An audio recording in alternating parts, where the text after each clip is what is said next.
اس دنیا کی تمام چیزیں کس کے لیے پیدا کی گئیں؟ جب ہم کسی سواری پر سوار ہوتے ہیں تو ہمیں کیا کرنا چاہیے؟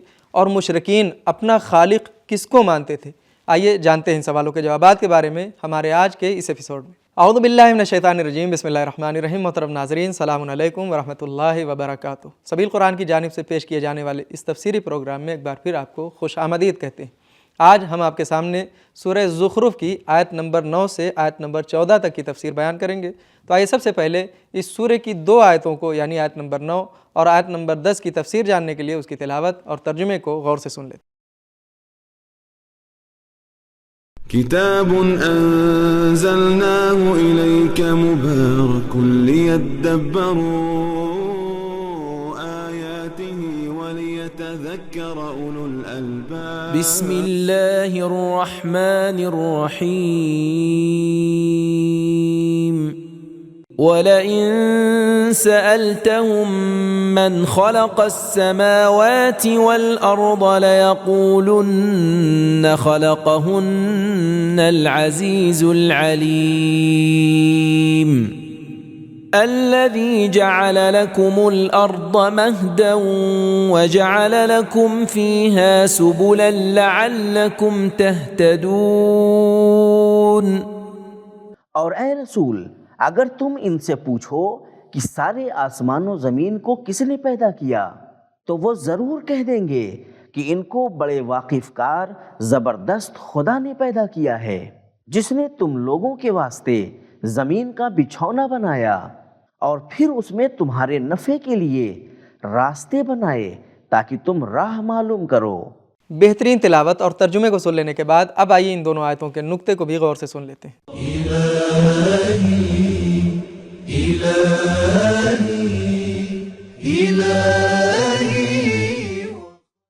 نقطہ: مشرکین خالق اللہ کو جانتے تھے لیکن عبادت بتوں کی کرتے تھے۔ نقطے کو سن لینے کے بعد اب آئیے ان دونوں آیتوں کے پیغامات کو بھی غور سے سن لیتے ہیں۔ کتاب انزلناه الیک مبارک لیدبروا۔ پیغام نمبر 1، کفار کا توہین کرنا اور مذاق اڑانا حق کی دعوت کو روک نہیں سکتا۔ نمبر 2، اگرچہ غرور، جہالت اور بزرگوں کی تقلید انسان کی فکر پر پردہ ڈال دیتے ہیں، لیکن انسان کی فطرت اپنے پورے وجود کے ساتھ اللہ کے علم اور قدرت کو سمجھتی ہے۔ نمبر 3، خدا شناسی کی فطرت کو اجاگر کرنے کے لیے نعمتوں کو یاد کریں۔ نمبر 4، زمین اپنے آپ رہنے کے قابل نہیں تھی بلکہ اللہ نے اس کو سکون بخشا اور تیار کیا ہے۔ نمبر 5، تمام چیزیں انسان کے فائدے اور استعمال کے لیے پیدا کی گئی ہیں۔ نمبر 6، راستہ اللہ کی ایک عظیم نعمت ہے۔ نمبر 7، اگر سیر و سیاحت غفلت کی بنیاد پر ہو نہ کہ عبرت کی بنا پر تو وہ معنوی کمال کا سبب نہیں ہو سکتی۔ نمبر 8، سیر و سفر اور زمین کے مختلف علاقوں کو دیکھنا ہدایت کا ایک ذریعہ ہے۔ سورہ زخرف کی مزید 2 آیتوں یعنی آیت نمبر 11 اور 12 کی تفسیر کو جاننے کے لیے آئیے سب سے پہلے ان کی تلاوت اور ترجمے کو غور سے سنتے ہیں۔ وَالَّذِي نَزَّلَ مِنَ السَّمَاءِ مَاءً بِقَدَرٍ فَأَنشَرْنَا بِهِ بَلْدَةً مَيْتًا كَذَلِكَ تُخْرَجُونَ۔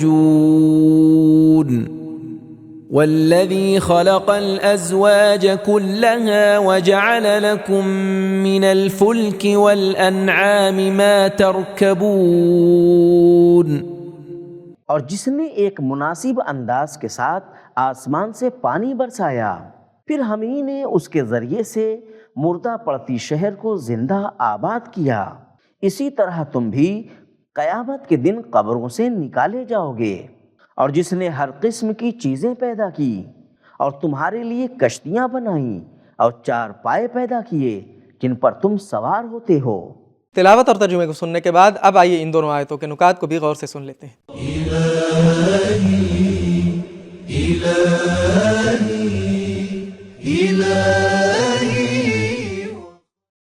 نکات: پچھلی آیت میں توحید کی بات ہوئی اور اس آیت میں قیامت کی طرف اشارہ کیا گیا ہے۔ لفظ قدر کا معنی یا تو مقدار ہے یا تقدیر، اور منصوبہ یعنی ایک معین مقدار میں بارش نازل کی یا ایک منصوبے کے تحت بارش نازل فرمائی۔ تفسیر رہنما، ظاہراً الازواج سے مراد پودے ہیں، کیونکہ یہ لفظ بارش کے نزول اور زمین کے زندہ ہونے کے بعد استعمال ہوا ہے، اور قرآن مجید کی دوسری آیتوں کے بھی مطابق ان کے درمیان زوجیت جوڑے کا قانون پایا جاتا ہے۔ ازواجم من نبات شتیٰ، سورہ طٰہٰ آیت نمبر 53۔ پچھلی آیت میں راستے کا تذکرہ ہوا، اور ان آیتوں میں دریا اور خشکی میں سیر و سفر کے وسیلوں کا تذکرہ ہو رہا ہے۔ گھوڑے اور اونٹ جیسے جانور ہوں یا چھوٹے بڑے پانی کے جہاز۔